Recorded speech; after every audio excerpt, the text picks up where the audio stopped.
রাসূলুল্লাহ সাল্লাল্লাহু আলাইহি সাল্লাম এতটাই সুন্দর ছিলেন, তার দেহটা দেখলে মনে হতো যেন রূপা দিয়ে তৈরি করা। রাসূলুল্লাহ সাল্লাল্লাহু আলাইহি সাল্লামের মাথা মোবারক একেবারে ছোট ছিল না, তুলনামূলক একটু বড় ছিল, দেখতে অসাধারণ সুন্দর লাগতো। রাসূলুল্লাহ সাল্লাল্লাহু আলাইহি সাল্লামের চুল মোবারক লম্বা ছিল কেমন? রাসূলুল্লাহ সাল্লাল্লাহু আলাইহি সাল্লামের চেহারা মোবারক এই পৃথিবীতে যত মানুষ ছিল সবার মাঝে সর্বাপেক্ষা সুন্দর ছিল আল্লাহ রাসূলের চেহারা। নবীজির চেহারার মধ্যে কপালটা কেমন ছিল? কানা রাসূলুল্লাহ সাল্লাল্লাহু আলাইহি ওয়াসাল্লাম ওয়াসিআল জাবিন, দুই ভুরুর নিচে চোখ ছিল কেমন?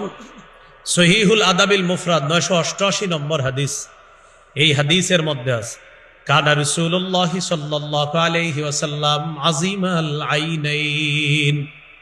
নবীজির মুখ ছিল কেমন? মুখের ভিতরে দাঁত, এই দাঁত ছিল কেমন? কানা রাসূলুল্লাহ সাল্লাল্লাহু আলাইহি ওয়াসাল্লাম মুফাল্লাজাল আসনান, নবীজির দাঁত। ওয়ামা আরসালনাকা ইল্লা রাহমাতাল লিল আলামিন, নবী আমি আপনাকে গোটা জগতের জন্য রহমত স্বরূপ প্রেরণ করলাম। রাসূলুল্লাহ সাল্লাল্লাহু আলাইহি সাল্লাম গোটা জগতের জন্য রহমত। রাসূলুল্লাহ সাল্লাল্লাহু আলাইহি সাল্লাম যেদিন দুনিয়াতে আসলেন সেই দিনটা ছিল সোমবার। হাদিসের একটি কিতাব নাম মুসনাদ আহমদ, 4 নম্বর খণ্ড, 172 নম্বর পৃষ্ঠা। ওয়ালিদা রাসূলুল্লাহ সাল্লাল্লাহু আলাইহি ওয়াসাল্লাম ইয়াউমাল ইসনাইন, রাসূলুল্লাহ সাল্লাল্লাহু আলাইহি সাল্লাম সোমবারে জন্মগ্রহণ করেছেন। যেই মাসে জন্ম নিয়েছেন এই মাস হলো রবিউল আউয়াল মাস।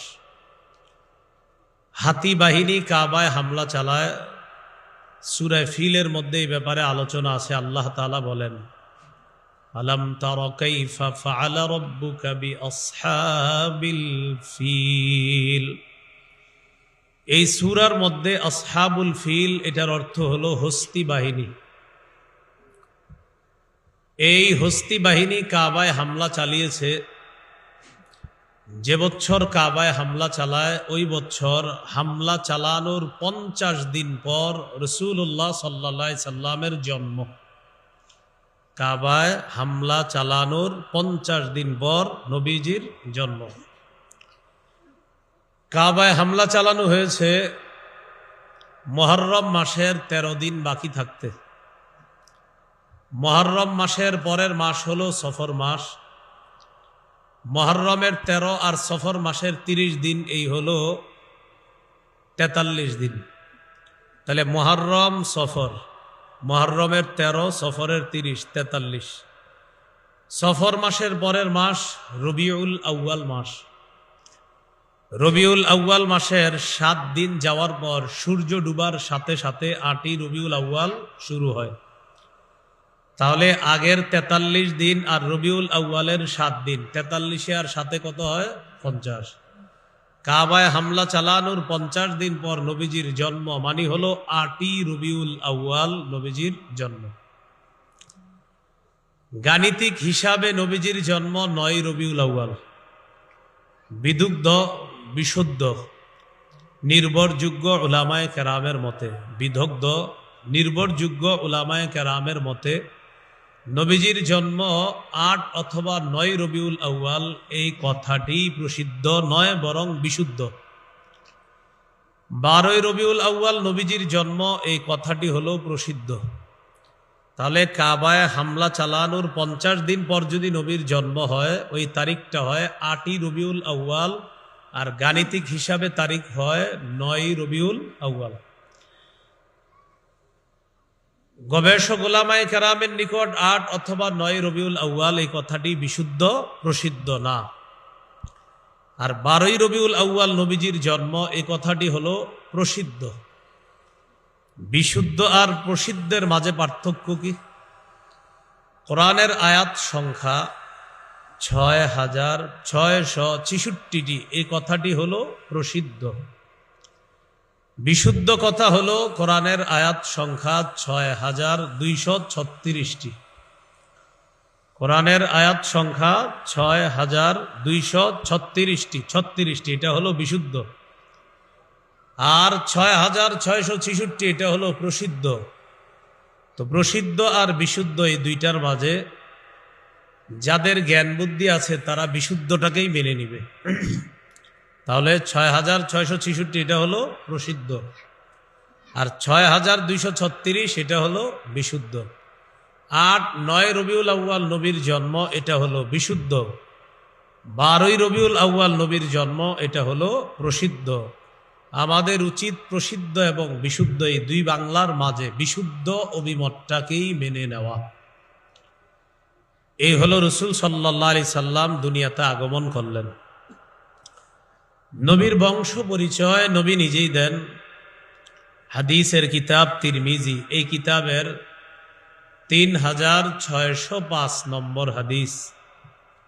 قال رسول الله صلى الله عليه وسلم إن الله اصطفى من ولد إبراهيم إسماعيل واصطفى من ولد إسماعيل بني كنانة واصطفى من بني كنانة قريشا واصطفى من قريش بني هاشم واصطفاني من بني هاشم।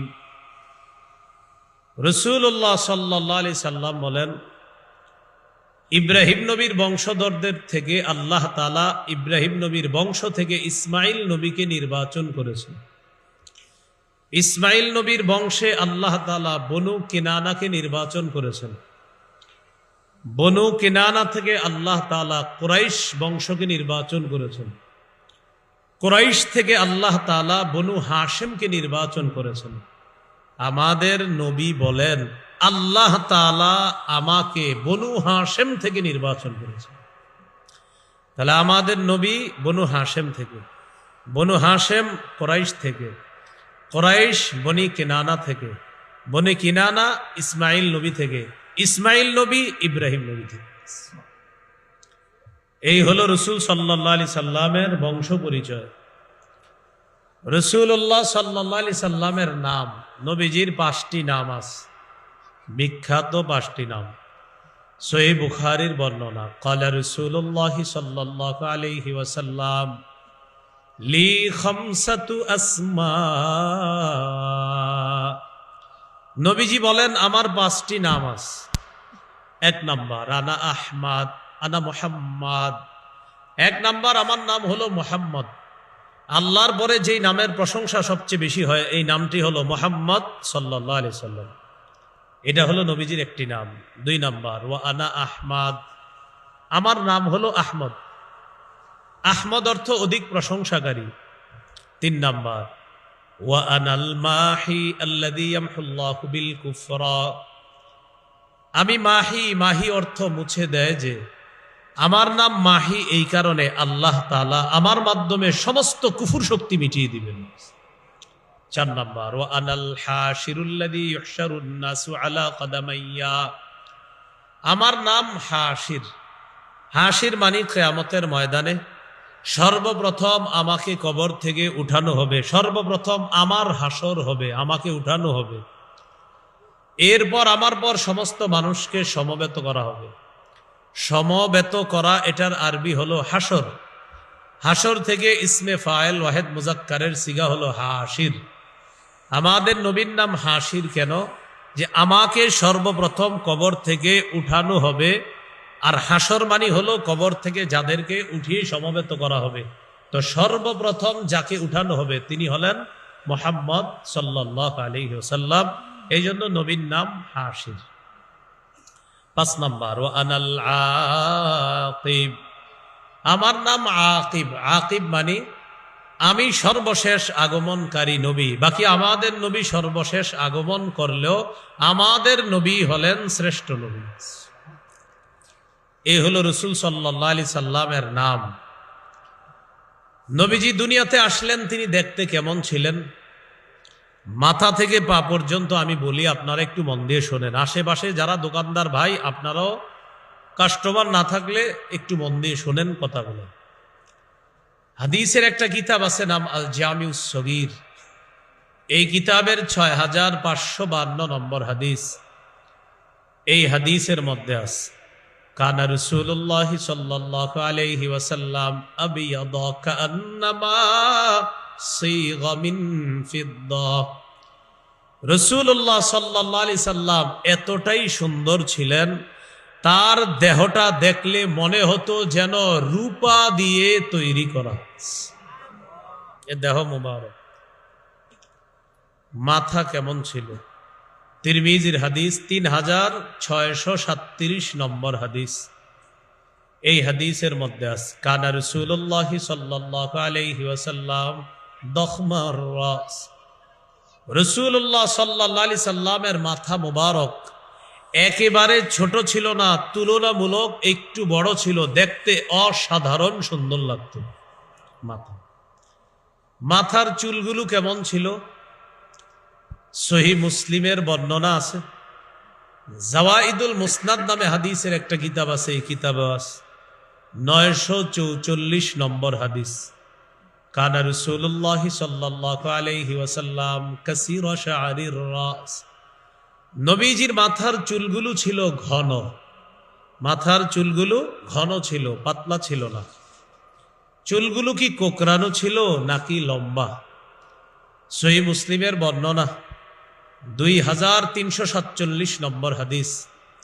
আন আনাস ইবনে মালিক রাদিয়াল্লাহু তাআলা আনহু قال لا بالجعد القطت ولا بالسبط। রাসূলুল্লাহ সাল্লাল্লাহু আলাইহি সাল্লামের চুল মুবারক একেবারে কোকড়ানো ছিল না, আবার একেবারে লম্বা ছিল না। তাহলে কেমন ছিল? হাদিসের একটা কিতাব আছে নাম আল জামিউস সগীর। এই কিতাবের 6475 নম্বর হাদিসের বর্ণনা। আন আবি হুরায়রা রাদিয়াল্লাহু তাআলা আনহু قال কানা রাসূলুল্লাহ সাল্লাল্লাহু আলাইহি ওয়াসাল্লাম রাজিলা শা'রি। নবীজির চুলগুলো একেবারে কোকড়ানো না, আবার একেবারে লম্বাও ছিল না, বরং বাতাসে আমাদের চুলগুলো যেমন ঢেউ খেলে বাতাস আসলে, আবু হুরায়রা রাদিয়াল্লাহু তাআলা আনহু বলেন বাতাস ছাড়াই আমাদের নবীর চুলগুলো যেন সব সময় হালকা ঢেউ খেলত। এই হলো নবীজির চুল মুবারক। ইন ফারাকাত আকিকাতুহু ফারাকা ওয়া ইল্লা ফালা। চুলগুলো যদি অনায়াসে শীতি আসতো তাহলে তিনি শীতি কাটতেন, অন্যথায় তিনি শীতি কাটতেন না। কদ শামিতা মুকদ্দামু রাসিহি। নবীর সামনের চুল মুবারক কয়েকটা সাদা হয়ে গিয়েছে। কানা ইদাদ্দাহানা লাম ইয়াতাবায়্যান। তিনি যদি তেল ব্যবহার করতেন, চুল আশ্রয় রাখতেন, তাহলে ওই সাদা চুল দেখা যাইত না। ওয়া কানা ইদা শাইসা রাসুহু তাবায়্যানা। আর যদি নবীজির চুলগুলো তেল দেওয়া না থাকতো, বরং চুলগুলো আশ্রানো না থাকতো, তাহলে ওই সাদা চুল দেখা যাইত। তাহলে কি শিখলাম? তেল দেওয়া থাকলে, আশ্রানো থাকলে সাদা চুল দেখা যাইত না। আর যদি তেল দেওয়া না থাকতো তাহলে নবীজির ওই দুই একটা সাদা চুল এগুলা দেখা যাইত। যেদিন ইন্তেকাল করছে দাড়ি আর চুল মিলায়া, প্রায় দাড়ি আর চুল মিলায়া মোটে আপনার 20টা বা 21টা সাদা চুল পাওয়া গেছে ইন্তেকালের দিন। তার মানে বেশি পাকে নাই। এখন এখানে একটা কথা, আমাদের চুল আশ্রাইলে সুন্দর, আমাদের চুল যদি আশ্রানো না হয় তাহলে দেখতে অসুন্দর। আমাদের নবীর চুল আশ্রাইলে এক সুন্দর, চুল আশ্রানো না থাকলে আরেক সুন্দর। নবীজির চুলের মধ্যে তেল দেওয়া থাকলে এক সুন্দর, তেল দেওয়া না থাকলে আরেক সুন্দর। যেভাবে আমার নবীর চুল থাকবে সেভাবেই সুন্দর লাগবে। এই হলো নবীজির চুল মোবারক, মাথা মোবারক। চুলগুলা কতটুকু লম্বা ছিল? আমার সাথে 3টা শব্দ যদি শিখতে পারেন তো সারা জীবন আপনাদের সহজে মনে থাকবে। বলেন, ওয়াফরাহ, লিম্মাহ, জুম্মাহ। রাসূলুল্লাহ সাল্লাল্লাহু আলাইহি সাল্লামের চুল মোবারক লম্বা ছিল কেমন? 3টা শব্দ মনে রাখেন, বলেন ওয়াফরাহ, লিম্মাহ, জুম্মাহ, এই তিনটা শব্দ। কানের অর্ধ কান পর্যন্ত অথবা কানের লতি পর্যন্ত লম্বা চুলকে বলা হয় ওয়াফরাহ। দুই কান আর দুই কাঁধের মাঝামাঝি পর্যন্ত চুলকে বলা হয় লিম্মাহ। দুই কাঁধ পর্যন্ত লম্বা চুলকে বলা হয় জুম্মাহ। কানের লতি পর্যন্ত লম্বা ওয়াফরাহ। কান আর কাঁধের মাঝামাঝি পর্যন্ত লম্বা লিম্মাহ। আর দুই কাঁধ পর্যন্ত লম্বা, এটাকে বলা হয় জুম্মা। সহিহ মুসলিমের হাদিস 2344 নম্বর হাদিস। এই হাদিসের মধ্যে আছে কানা শারু রাসূলিল্লাহি সাল্লাল্লাহু আলাইহি ওয়াসাল্লাম ইলা আনসাফি উযুনাই। রাসূলুল্লাহ সাল্লাল্লাহু আলাইহি সাল্লামের চুল মুবারক দুই কানের অর্ধ পর্যন্ত অথবা কানের লতি পর্যন্ত লম্বা ছিল। বলেন তো, কানের লতি পর্যন্ত লম্বা চুলকে কি বলা হয়? ওয়াফরা। সহিহ বুখারীর বর্ণনা 5905 নম্বর হাদিস। আন আনাস ইবনে মালিক রাদিয়াল্লাহু তাআলা আনহু قال কানা শারু রাসূলিল্লাহি সাল্লাল্লাহু আলাইহি ওয়াসাল্লাম বাইনা উযুনাইহি ওয়া আতিকাইহি। নবীজির চুল মুবারক দুই কান আর দুই কাঁধের মাঝামাঝি পর্যন্ত লম্বা ছিল। এটাকে কি বলা হয়? লিম্মা। না, দুই কান আর দুই কাঁধের মাঝামাঝি। ওয়াফরা তো হলো কান পর্যন্ত, লতি পর্যন্ত, আর কান আর কাঁধের মাঝামাঝি পর্যন্ত এটা হলো লিম্মা। সহিহ বুখারীর বর্ণনা 5904 নম্বর হাদিস। এই হাদিসের মধ্যে আছে কানা ইয়াদরিবু শারু রাসূলিল্লাহি সাল্লাল্লাহু আলাইহি ওয়াসাল্লাম মানকিবাইহি। রাসূলুল্লাহ সাল্লাল্লাহু আলাইহি সাল্লামের চুল কখনো কখনো দুই কাঁধ পর্যন্ত লম্বা হতো। দুই কাঁধ পর্যন্ত লম্বা চুলকে বলা হয় জুম্মা। এই হলো নবীজির চুল মুবারক। গেল মাথা, গেল চুল। এবার জানবো নবীজির চেহারা মুবারক কেমন ছিল। সহিহ বুখারীর বর্ণনা 3549 নম্বর হাদিস। এই হাদিসের মধ্যে আছে কানা রাসূলুল্লাহ সাল্লাল্লাহু আলাইহি ওয়াসাল্লাম আহসানান নাসি ওয়াজহা। রাসূলুল্লাহ সাল্লাল্লাহু আলাইহি সাল্লামের চেহারা মুবারক এই পৃথিবীতে যত মানুষ ছিল সবার মাঝে সর্বাপেক্ষা সুন্দর ছিল আল্লাহ রাসূলের চেহারা। লা বিল মুকালসাম, নবীজির চেহারা মুবারক একেবারে গোল ছিল না। বাল কানা ফি ওয়াজহিহি তাদবীর, বরং চেহারার মধ্যে একটা গোল গোল ভাব ছিল। নবীজির চেহারা মুবারক একেবারে গোল ছিল না, বরং গোল গোল একটা ভাব ছিল। সাহাবী প্রশ্ন করলেন কানা ওয়াজহুহু মিসলাস সাইফ ক্বালা লা বিসলাশ শামসি ওয়াল কমার। সাহাবী প্রশ্ন করলেন নবীর চেহারা মুবারক এটা কি তরবারির মতো সুন্দর? সাহাবী জবাব দিলেন না, বাল মিসলাশ শামসি ওয়াল কমার, বরং চন্দ্র এবং সূর্যের মতো সুন্দর। ইয়াতালাল্লাউ ওয়াজহুহু তালাল্লুআল কমারি লাইলাতাল বাদ, পূর্ণিমার রাতের চাঁদটা যেমন আকাশে সুন্দর, নবী আমাদের মাঝে যখন থাকতেন মনে হতো আকাশের পূর্ণিমার চাঁদ আমাদের সামনে বসা। এ হলো রাসূলের চেহারা মুবারক। তিরমিজির বর্ণনা 2811 নম্বর হাদিস, 2811 নম্বর হাদিস। এই হাদিসের বর্ণনাকারী সাহাবীর নাম জাবের ইবনে সামুরা রাদিয়াল্লাহু তাআলা। তিনি বলেন রাআইতু রাসূলুল্লাহি সাল্লাল্লাহু আলাইহি ওয়াসাল্লাম ফি লাইলাতি ইদহিয়ান। জ্যোৎস্না রাতে আমি আল্লাহ নবীর দিকে তাকাইলাম। কি রাত? ওয়া আনজুরু ইলাল কমার। জ্যোৎস্না রাতে নবীর দিকে তাকাইলাম একবার, নবীর দিকে তাকাই একবার, চাঁদের দিকে তাকাই একবার, নবীর দিকে তাকাই একবার, চাঁদের দিকে তাকাই, নবী চাঁদ, নবী চাঁদ, নবী চাঁদ। আল্লাহর কসম আমি এই সিদ্ধান্তে বসলাম হুয়া আহসানু ইনদি মিনাল কমার, নবী চাঁদের চাইতে অনেক বেশি সুন্দর। এই হলো রাসূল সাল্লাল্লাহু আলাইহি সাল্লামের চেহারা মুবারক। তিরমিজির বর্ণনা 2485 নম্বর হাদিস, 2485। এই হাদিসের বর্ণনাকারী সাহাবীর নাম আব্দুল্লাহ ইবনে সালাম রাদিয়াল্লাহু তাআলা। তিনি তখনও মুসলমান হননি। ইয়াহুদি ধর্মের অনেক বড় একজন আলেম ছিলেন আব্দুল্লাহ ইবনে সালাম। ইয়াহুদি ধর্মের কিতাব পড়াশোনা করে এতটুকু বুঝতে পারছে মুহাম্মদ নামে একজন নবী আসবে, তিনি সত্য নবী হবেন, তিনি মদিনায় আগমন করবেন। আগমন করার পর তিনি নিয়ত করলেন, আমি ওই নবীর কাছে যাব, তাকে কয়েকটা প্রশ্ন করব, উত্তর দিতে পারলে, আর তিনি যদি নবী হন তিনি উত্তর দিতে পারবেন, আর তিনি উত্তর দিলে আমি আব্দুল্লাহ ইসলাম গ্রহণ করে ফেলব। তার নাম, সাহাবীর নাম আব্দুল্লাহ ইবনে সালাম। তো তিনি বলেন, আমি তখনও মুসলমান হইনি, কাফেরদের কাছে শুনি নবী মিথ্যাবাদী, নাউজুবিল্লাহ বলেন, নবীকে গণক বলে, নবীকে জাদুকর বলে, এইগুলা কাফেররা বলা বলি।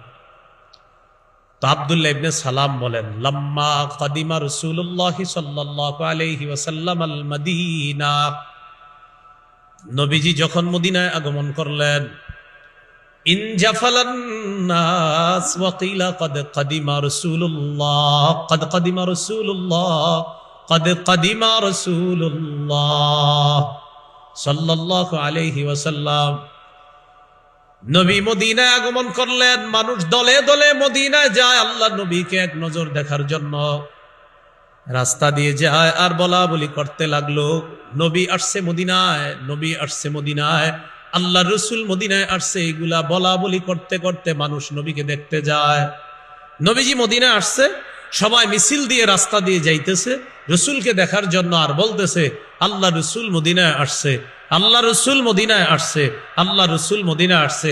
কোথায় আছো মদিনাবাসী? প্রতিদিন সকালে আর বিকালে যার অপেক্ষায় মক্কার দিকে তাকায়া থাকতাম, তিনি মদিনায় চলে এসেছে, চলো সবাই দেখতে যাই। এইভাবে রাস্তা দিয়ে যায়, আর মানুষ যখন এটা শোনে, ঘর থেকে মানুষ বের হয়ে দলে দলে আল্লাহ রসুলকে দেখার জন্য রওনা করছে। নবী এই প্রথম মদিনায় গেছে। ওই আব্দুল্লাহ ইবনে সালাম তিনি বলেন, আমি এই ঘোষণা শুই না, আমিও রওনা করলাম। ফাজিতু ফিন্নাস লিআনজুরা ইলাইহি, মানুষের ভিড়ে আমি দাঁড়াইলাম আল্লাহ নবীকে দেখার জন্য।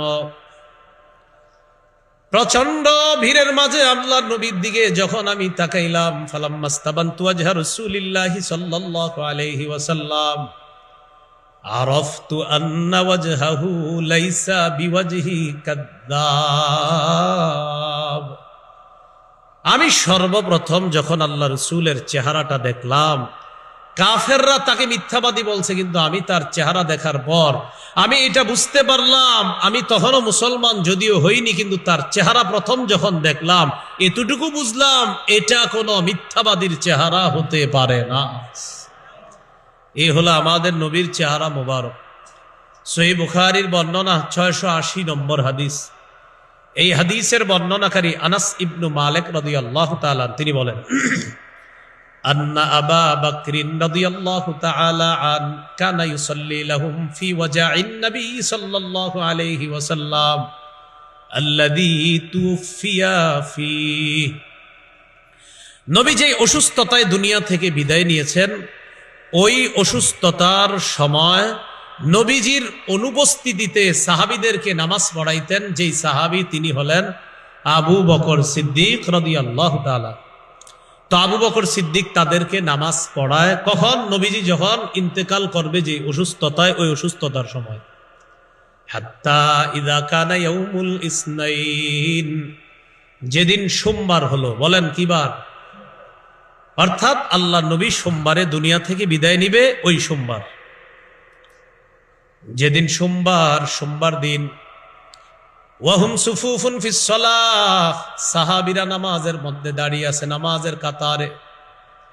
কাশাফা রাসূলুল্লাহ সাল্লাল্লাহু আলাইহি ওয়াসাল্লাম সিতরাল হুজরাতি ইয়ানজুরু ইলাইনা, নবীজি কামরার পর্দাটা সরাইলেন আমাদের দিকে দেখার জন্য। আমরা মসজিদে নামাজের কাতারে দাঁড়িয়ে আছি, আল্লাহ নবী যখন পর্দা সরাইলেন আমাদেরকে দেখার জন্য, নবীর দিকে যখন আমরা তাকাইলাম, তাকানোর পর নবীর চেহারা মুবারকটা যখন দেখলাম, কাআন্না ওয়াজহাহু ওয়ারাকাতু মুসহাফ, নবীর চেহারাটা দেখে মনে হলো যেন কোরআনে কারীমের পৃষ্ঠা।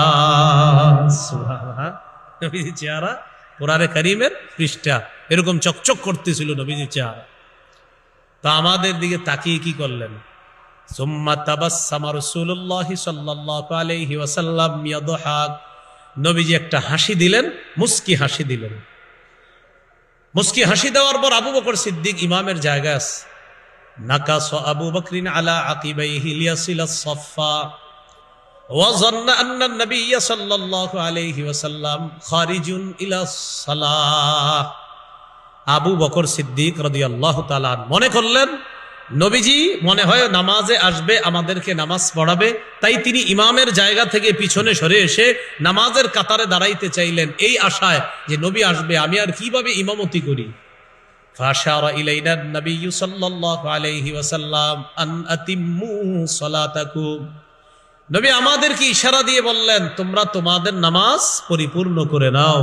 ওয়ারখাস সিত্র, পর্দাটা ফেলে দিলেন। ফাতুওয়াফিয়া মিন ইয়াউমিহি, সেদিনই রাসূল দুনিয়া থেকে বিদায় নিলেন। তাহলে এই শেষবারের মতো নবীর চেহারাটা সাহাবায়ে কেরাম দেখলেন। তো বুঝাইতেছিলাম আল্লাহ নবীর চেহারা মোবারক কত সুন্দর ছিল।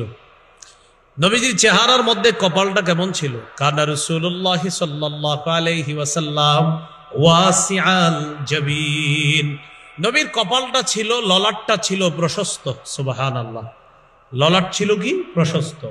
আজাজ্জাল হাওয়াজিবি সাওয়াবিগা ফি গায়রি কারনিন বাইনাহুমা ইরকুন ইউদরুহুল গাদাব, এই ভুরু দুইটা একটা আরেকটার সাথে লাগানো ছিল না, দুই ভুরুর মাঝখানে ফাঁকা ছিল, ছোট্ট একটা রগের মতো ছিল।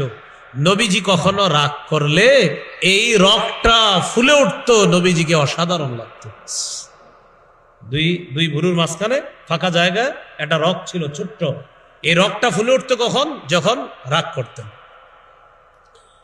এই হলো রাসূল সাল্লাল্লাহু আলাইহি সাল্লামের কপাল আর ভুরু। দুই ভুরুর মাঝখানে নাক ছিল কেমন? আকনাল ইরনিনা লাহু নূরুন ইয়ালু, এই নাকটা ছিল আপনার সামনের অংশে একটু উঁচা, এইখানে মনে হতো একটা নূর, একটা আলো সব সময় উদ্ভাসিত হয়ে আছে। এর মানে কিন্তু নূরের তৈরি না। আমাদের ইমাম সাহেবের চেহারাটা মাশাআল্লাহ নুরানি, মানে কি উনি নূরের তৈরি এরকম না কিন্তু বিষয়টা। দুই ভুরুর নিচে চোখ ছিল কেমন?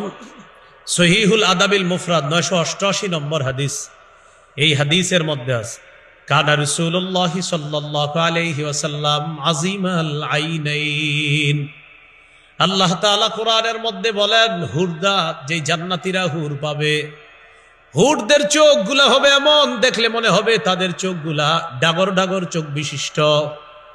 সাহাবী বলেন আল্লাহ নবীকে দুনিয়ার মধ্যে আল্লাহ তাআলা দুটি ডাগর ডাগর চোখ দান করছেন। নবীজির চোখ দুইটা ছিল ডাগর ডাগর চোখ বিশিষ্ট, এই সুন্দর অসাধারণ দুটি চোখ আল্লাহ তাআলা নবীকে দান করছেন। রাসূলুল্লাহ সাল্লাল্লাহু আলাইহি সাল্লামের চোখের ভিতরের মণি ছিল আদা আজাল আইনাইন, দুই চোখের মণি ছিল একদম কালো। আর এই চোখের কর্নারগুলা, কোনাগুলা কেমন দেখা যাইতো? বাচ্চাদের চোখে কাজল লাগাইলে বা সুরমা লাগাইলে, আমরা সুরমা লাগাইলে আমাদের চোখগুলা কি সুন্দর লাগে। তিরমিজির বর্ণনা 3638 নম্বর হাদিস, এই হাদিসের মধ্যে আসছে জাবের রাদিয়াল্লাহু তাআলা আনহু বলেন রাআইতু রাসূলুল্লাহ সাল্লাল্লাহু আলাইহি ওয়াসাল্লাম কুলতু আকহালাল আইনাইন, আল্লাহ নবীর দিকে আমি তাকাইলাম, তাকিয়ে মনে করলাম নবীর চোখের মধ্যে সুরমা লাগানো। ভালো করে তাকায় দেখি ওয়ালাইসা বি আকহালা, চোখের মধ্যে সুরমা লাগানো না। এর মানে সাহাবী বুঝাইতে চায় সুরমাওয়ালা চোখ যেমন সুন্দর, আল্লাহ তাআলা আমার নবীকে সুরমা ছাড়াই সুরমাওয়ালা চোখের মতো দুইটা চোখ দান করছেন। এই হলো নবীজির চোখ মোবারক। চোখের নিচে গাল ছিল কেমন? কানা রাসূলুল্লাহ সাল্লাল্লাহু আলাইহি ওয়াসাল্লাম সাহলাল খাদ্দাইন, নবীর গাল দুইটা ছিল সমান। কাসাল লিহিয়া, গালের মধ্যে দাড়ি ছিল ঘন, গাল ছিল সমান আর দাড়ি ছিল কি? ঘন। নবীজির মুখ ছিল কেমন? মুখের ভিতরে দাঁত, এই দাঁত ছিল কেমন? কানা রাসূলুল্লাহ সাল্লাল্লাহু আলাইহি ওয়াসাল্লাম মুফাল্লাজাল আসনান, নবীজির দাঁতগুলা ছিল মাঝে হালকা ফাঁকা ফাঁকা। তিনি যখন কথা বলতেন, তিনি যখন হাসতেন, এই দাঁতের ফাঁকা দিয়ে যেন মণি মুক্তা বের হতো। রাসূল সাল্লাল্লাহু আলাইহি সাল্লামের মুখের ভিতরের থুতু ছিল কেমন? সহিহ বুখারীর বর্ণনা 4210 নম্বর হাদিস। খায়বারের যুদ্ধে মুসলমানদের বিজয় হচ্ছে না। আন সাহাল ইবনে সা'দ রাদিয়াল্লাহু তাআলা আনহু قال قال رسول الله صلى الله عليه وسلم يوم خيبر। খায়বার যুদ্ধের দিন আল্লাহর নবী ঘোষণা করলেন, লা উ'তিয়ান্না আর-রায়াতা গাদান রাজুলান ইফতাহুল্লাহু আলা ইয়াদাইহি ইউহিব্বুল্লাহ ওয়া রাসূলুহু ওয়া ইউহিব্বুহুল্লাহু ওয়া রাসূলুহু। নবীজি বলেন, আগামীকাল এমন এক ব্যক্তির হাতে আমি পতাকা দিব, যে ব্যক্তি আল্লাহকে ভালোবাসে, রসুলকে ভালোবাসে, আল্লাহ এবং তার রসুলও তাকে ভালোবাসে। আমি নবী আশাবাদী তার হাতেই আল্লাহ খায়বারের বিজয় দান করেন। সাহাবী যখন এই কথা শুনলেন, সাহাবায়ে কেরাম, রাতের বেলা কেউ ঘুমায় না। কেন ঘুমায় না বলেন তো? পতাকা দিবে কয়জনকে? একজনকে। ঘুমায় না সবাই। ফাবাতান নাসু ইয়াদুকুনা লাইলাতাহুম। রাতের বেলা সবাই ঘুমায় না, সবাই এই জল্পনা কল্পনার মধ্যে কাটিয়ে দেয়। আইয়ুহুম ইউতাহা, না জানি পতাকাটা কাকে দেওয়া হয়। আচ্ছা, পতাকাটা কাকে দেওয়া হবে, এই জল্পনা কল্পনায় রাতের বেলা কেউ ঘুমায় না। ফালাম্মা আসবাহা, যখন সকাল হলো, সবাই নবীজির কাছে আসছে। সবার টার্গেট, স্বপ্ন হলো নবী পতাকাটা আমাকেই দিবে, এটা সবার স্বপ্ন। সবার দিকে আল্লাহ রসুল তাকাইলেন। তাকানোর পর নবী তার সাহাবী আলী রাদিয়াল্লাহু তাআলা আনহুকে দেখতেছে না। তো নবীজি বললেন, আইনা আলী ইবনু আবি তালিব রাদিয়াল্লাহু তাআলা আন। নবীজি বললেন, আমার সাহাবী আলী কোথায়? তখন সাহাবায়ে কেরাম বললেন, ইয়াশতাকি আইনাইহি ইয়া রাসূলুল্লাহ। হুজুর, আলীর চোখে সমস্যা, এই জন্য আলী আসতে পারে নাই। নবীজি বললেন, আরসিলু ইলা আলীগিন, আলীর কাছে লোক পাঠায়া দাও, আলীকে আমার কাছে নিয়ে আস। হযরত আলীকে নবীজির কাছে আনা হলো। আনার পর রাসূলুল্লাহ সাল্লাল্লাহু আলাইহি সাল্লাম কি করলেন? ফাবাসাকা রাসূলুল্লাহ সাল্লাল্লাহু আলাইহি ওয়াসাল্লাম ফি আইনাইহি। হযরত আলীর দুই চোখে নবী থুতু মুবারক লাগায়া আল্লাহর কাছে দোয়া করলেন, আল্লাহ আলীর চোখ দুইটা আপনি ভালো করে দেন। হাদিসে আছে, ফাবারিআ কান্নাহু লাম ইয়াকুন বিহি ওয়াজাউন। সাহাবায়ে কেরাম বলেন, আলীর চোখ দুইটার দিকে আমরা তাকাইলাম, তাকিয়ে আমরা আলীর চোখ দুইটা দেখে আমাদের কাছে মনে হলো যেন আলীর দুই চোখে কোনোদিনও কোনো সমস্যা হয় নাই। আলীর চোখ দুইটা দেখা আমাদের কাছে মনে হলো এই দুই চোখে কোনোদিনও কোনো সমস্যা হয় নাই। এ হলো আমার নবীর থুতু মোবারক। রাসূল সাল্লাল্লাহু আলাইহি সাল্লামের ফু ছিল কেমন? ফু বুঝেননি? বিসমিল্লাহির রহমানির রহিম, এই ফু ছিল কেমন? আবু দাউদের বর্ণনা, রাসূলের একজন সাহাবী নাম হলো সালামা ইবনুল আকওয়া রাদিয়াল্লাহু তাআলা। পায়ের গোড়ালিতে আঘাত পাইছে, পায়ের গোড়ালিতে আঘাত পাইছে। তো আঘাত পাওয়ার পরেও তিনি হাঁটে, তিনি দৌড়ায়, তিনি ঘোড়া চালায়। পায়ের গোড়ালিতে আঘাত, তিনি স্বাভাবিকভাবে চলে। তো এটা দেখতে তো আপনার কেমন জানি একটা বিষয়, যে এরকম ব্যথা নিয়ে একটা মানুষ চলে কেমনে? ইয়াজিদ ইবনে আবি উবাইদ তিনি প্রশ্ন করলেন, তিনি বলেন, রাআইতু আসারা দারবাতিন ফি সাকি সালামা। আমি সালামা রাদিয়াল্লাহু তাআলা আনহুর পায়ের গোড়ালিতে একটা আঘাতের চিহ্ন দেখলাম। দেখার পর আমি তাকে প্রশ্ন করলাম, মা হাজিহি, আচ্ছা এটা কি, এটা কি সমস্যা? তিনি জবাব দিলেন, আসাবাতনি ইয়াউমা খায়বার। খায়বার যুদ্ধের দিন আমার পায়ে আঘাত লাগছে, আমি আঘাত প্রাপ্ত হয়েছি। ফাদুইয়া বি রাসূলুল্লাহ সাল্লাল্লাহু আলাইহি ওয়াসাল্লাম। আমাকে নবীজির কাছে ডাকা হলো, আমাকে আহ্বান করা হলো। ফাউতিয়া বি রাসূলুল্লাহ সাল্লাল্লাহু আলাইহি সাল্লাম, আমাকে নবীর কাছে নিয়ে আনা হলো। নিয়ে আসার পর নবীজি আমাকে কি করলেন দেখে, নাফাসা ফিয়া সালাসা নাফাসাত, আমার আঘাতের জায়গায় নবীজি 3টি ফু দিয়ে দিলেন। সুবহানাল্লাহ। কয়টা ফু দিছে? সাহাবী বলেন, ওয়াল্লাহি মাশতাকাইতুহা হাত্তাল আন। নবী আমার আঘাতের জায়গায় যেদিন 3টি ফু দিলেন, আল্লাহর কসম সেই দিন থেকে আজ পর্যন্ত আমার আঘাতের জায়গায় কোনো ব্যথা অনুভব করি না। এ হলো নবীজির ফু। নবীজির কুলি ছিল কেমন? কুলি বুঝেননি? করে কুলি করি না আমরা, এই কুলি ছিল কেমন? হাদিসের কিতাব মুসনাদে আহমদ 18,838 নম্বর হাদিস।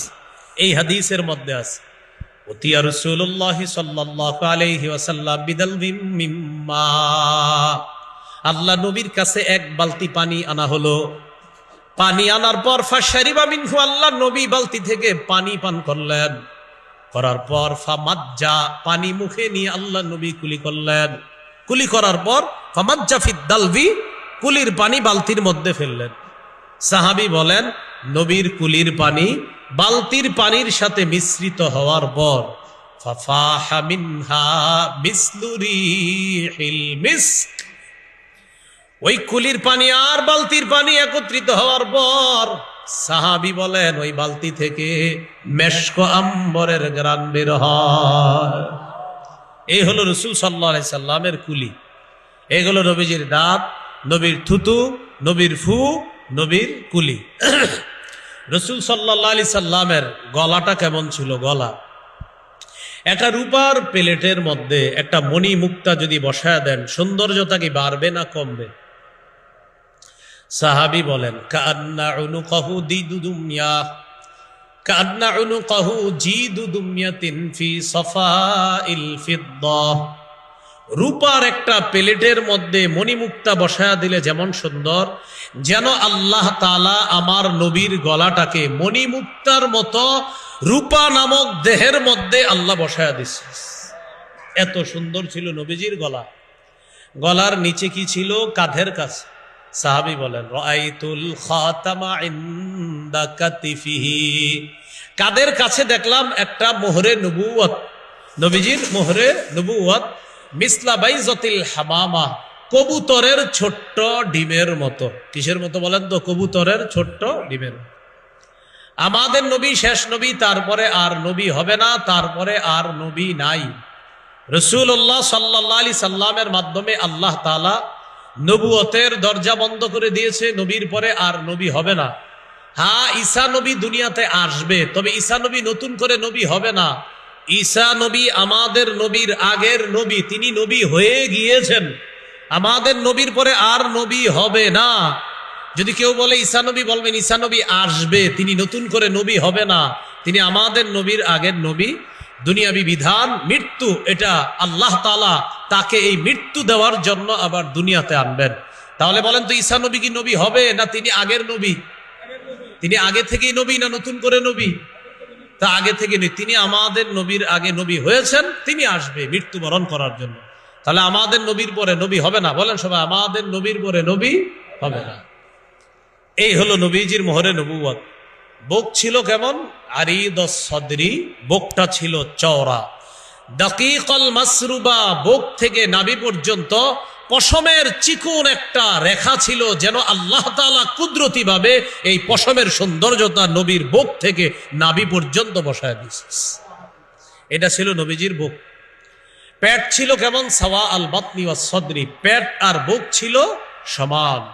এই জন্য এশার নামাজের আগে খানা খাবেন। এশার আগে খানা খাওয়ার পর এশার পরে সুন্নত পড়বেন, সুন্নত পড়ার পর আরো 8 রাকাত পড়বেন, এই হলো 14 রাকাত। এরপরে 3 রাকাত বিতির পড়বেন, এই হলো 17 রাকাত। রাতে আর খাবার খাবেন না, ঘুমিয়ে যাবেন, তাহলে আর পেট বাড়বে না। আপনারা খান কি করেন? রাত 10টার দিকে খান, খাইয়া আল্লাহ বাঁচাইছে, যদি ইস্তিনজা করা না লাগতো তাহলে ইস্তিনজাও করতেন না, বাস ওখানেই বাস শুয়ে গেছেন সকালবেলা, এই বড়। আবার আপনার জেহাদের ময়দানে যদি নিয়ে যাওয়া হয়, আপনার এই পেট পাহারা দিবে কে? সেটা বলেন। এই জন্য আল আশা কবলাল ইশা, আমার সাথে বলেন, বলেন ঈশার আগে আশা, বলেন ঈশা আশা, বলেন ঈশা আশা। আশা অর্থ রাতের খাবার, ঈশা অর্থ এশার নামাজ। আইনের নিচে জের হইলে এশার নামাজ, আইনের উপর জবর হলে রাতের খাবার।